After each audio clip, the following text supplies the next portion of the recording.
அன்பான தேவனுடைய பிள்ளைகளே, ஆண்டவராகிய இயேசு கிறிஸ்துவின் நாமத்தில் உங்களை வாழ்த்துகிறேன். ஒரு வசனத்தை வாசிக்கிறேன். யாத்ராகமம் 23:27. நீ செல்லும் இடமெங்கும் உள்ள ஜனங்கள் எல்லாரையும் கலங்கடித்து உன் சத்துருக்கள் எல்லாரையும் முதுகு காட்ட பண்ணுவேன். ஆண்டவர் நமக்கு கொடுக்கிற ஒரு முக்கியமான வாக்குத்தத்தத்தை பாருங்களேன்.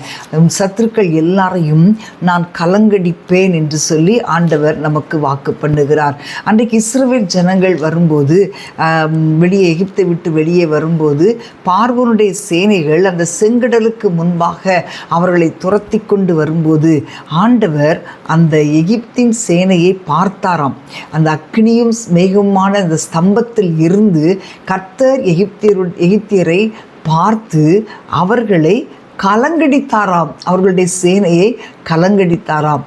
அந்த கலங்கடிக்கும் போது இஸ்ரவேல் ஜனங்களுக்கு எவ்வளோ பெரிய ஜெயத்தை ஆண்டவர் கட்டளையிட்டார் பாருங்களா. அதே போல் கோலியாத் இஸ்ரவேல் ஜனங்களுக்கு அவங்கள கலங்கடித்து ஒன்றுமில்லாமல் போக பண்ணும்படி அவன் வந்து நிற்கிறான். எல்லாரும் கலங்கி போய் ஓடுகிறார்கள். எல்லாரும் அவனுக்கு முதுகு காட்டுகிறார்கள். ஆனால் தாவீது வரும்போது அவன் சொல்லுகிறான், நான் சேனைகளுடைய கர்த்தரின் நாமத்தினாலே வந்தேன் என்று சொல்லி அவனை மடங்கடித்து அவனை முகங்குப்புற விழப்பண்ணினான். ஆமேன், ஹல்லேலூயா. யார் யார் தேவனுடைய ஜனங்களுக்கு எதிராய் வருகிறார்களோ அவர்களை எல்லாரையும் ஆண்டவர் கலங்கடிக்கிற தேவன்.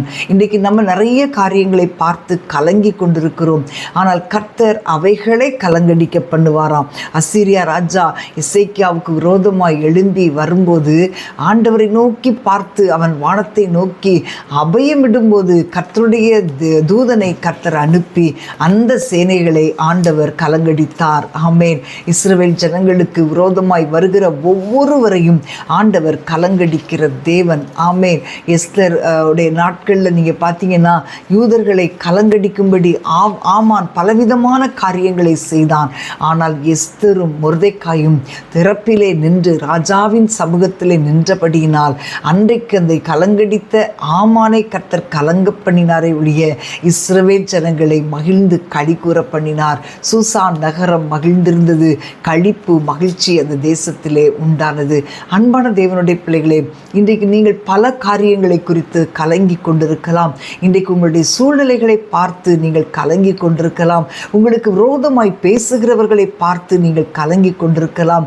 உங்களால் எதுவுமே செய்ய முடியலையேன்னு சொல்லி நீங்கள் கலங்கி கொண்டிருக்கலாம். ஆனால் நீங்கள் கலங்காதிருங்கள் என்று ஆண்டவர் சொல்லுகிறார்.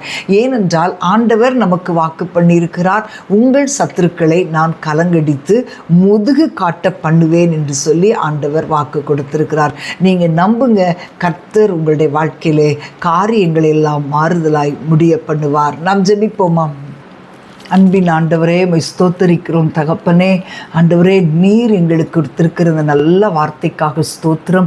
எங்களுக்கு விரோதமாய் எழும்புகிறவர்களை நீர் கலங்கடிப்பேன் என்று சொல்லி வாக்கு கொடுத்தீரே, உம்மை துதிக்கிறோம் அப்பா. இன்றைக்கு உம்முடைய பிள்ளைகள் எதையெல்லாம் பார்த்து கலங்குகிறார்களோ அவைகளை எல்லாம் நீர் கலங்கடித்து உம்முடைய பிள்ளைகளுக்கு முதுகு காட்ட பண்ணுகிறதற்காக உம்மை ஸ்தோத்தரிக்கிறோம். ஆண்டவரே, அன்றைக்கு எப்படி இஸ்ரவேல் ஜனங்களுக்காக ஒவ்வொரு சூழ்நிலையிலும் நீர் யுத்தம் பண்ணி என் சத்துருக்களை கலங்கடித்தீரே, அதே போல இன்றைக்கும் ஆண்டவரே, நீர் உண்மை உள்ளவர், நீர் ஜீவிக்கிறவர். உம்முடைய பிள்ளைகளை கலங்கடித்து கொண்டிருக்கிற காரியங்களை நீர் கலங்கடிக்கிறதற்காக ஸ்தோத்திரம். எந்த சூழ்நிலை ஆனாலும், எந்த பிரச்சனை ஆனாலும், எந்த போராட்டம் ஆனாலும் உம்முடைய பிள்ளைகளை கலங்கடிக்க முடியாதப்பா. உம்முடைய பிள்ளைகளை கலங்க பண்ண முடியாதப்பா. நீர் அந்த பிரச்சனைகளை நீர் கலங்கடிக்கிற தேவன். இதற்காக உம்மை துதிக்கிறோம். உம்முடைய நாமத்தை மகிமைப்படுத்தும் இயேசுவின் நாமத்தில் பிதாவே, ஆமேன், ஆமேன். அன்பான தேவனுடைய பிள்ளைகளே, இன்றைக்கு ஆண்டவர் உங்களுக்கு விரோதமாய் எழும்பியிருக்கிற எல்லா காரியங்களையும் கலங்கடித்து உங்களுக்கு சந்தோஷமும் மகிழ்ச்சியும் உண்டாகும்படி செய்வார். God bless you.